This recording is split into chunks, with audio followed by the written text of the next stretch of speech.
Okay, Michael, thank you. It is election day for voters in South Brooklyn's 44th Council District. This is a special election to fill a vacant city council seat there. This district includes parts of Borough Park, Sunset Park, Gravesend, and Midwood.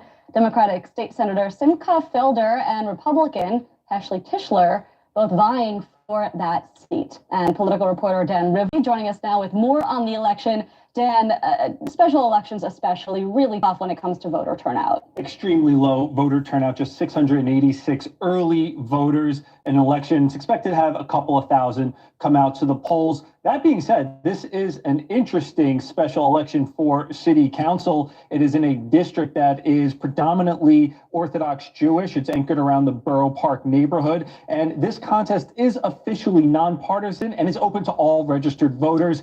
And the candidates have two completely different styles. You have Simcha Felder, a Democratic lawmaker who's held elected office for 20 years. You see him on the left. He was first in the city council, then in the state senate, and he wields his power and influence in the halls of the Capitol. But on the right, you have Ashley Tischler, a Republican and Trump-supporting businessman. He wields his power on the street. He's often at protests, always filming and streaming for social media content and his radio program. For Simcha Felder, he's pitching voters on his long tenure in politics. Now he's delivered for the area, like getting security guards and door-to-door bus transportation for school children, many of whom in the district attend religious schools. Tischler, he's pitching himself as the candidate who can break the bureaucracy and cut the red tape. He has been fighting a homeless shelter, organizing protests against the opening of that shelter in the area. He became known citywide during COVID for protesting some government regulations, and he's been critical of the elected officials in the area who he says have failed to stop them. New York One caught up with Tischler earlier today. Mr. Felder's been here for 20-something years. And what has he accomplished? He takes two things credit for his whole history. We need somebody new. The seat is vacant. Stay there, Mr. Felder. I'm willing to work with you. I'm willing to help teach you how to do the Senate job, because if you don't know how to do it, that's why maybe he's leaving. But I'm just telling you now that we need to be able to build our team, not to reduce our team.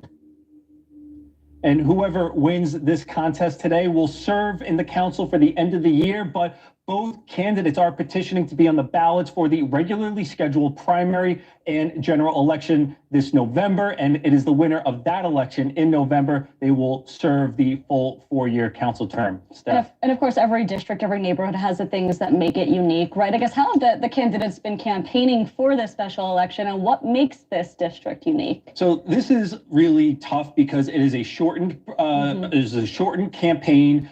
It is the only race. People are not expected to vote in March. So you really have to get your supporters out to the polls. And for Simcha Felder, last week I was in the district. We weren't able to interview him. He was up in Albany.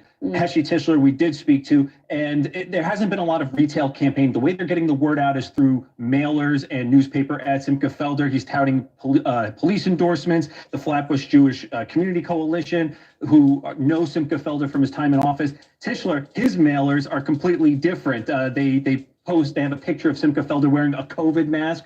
Very controversial in the district. They saying he would cooperate with Cuomo, who's running for mayor. He depicts Cuomo as a king in his mailers. So he's really trying to show he's against the system. Felder saying, look at what I've done in the system. Mailers and newspaper ads, doing it the old-fashioned way. That's right, and social media too. Yeah. Okay, Dan, thank you so much. And again, those polls are open in the 44th Council District until 9 o'clock tonight. We'll have all the details as those results come in.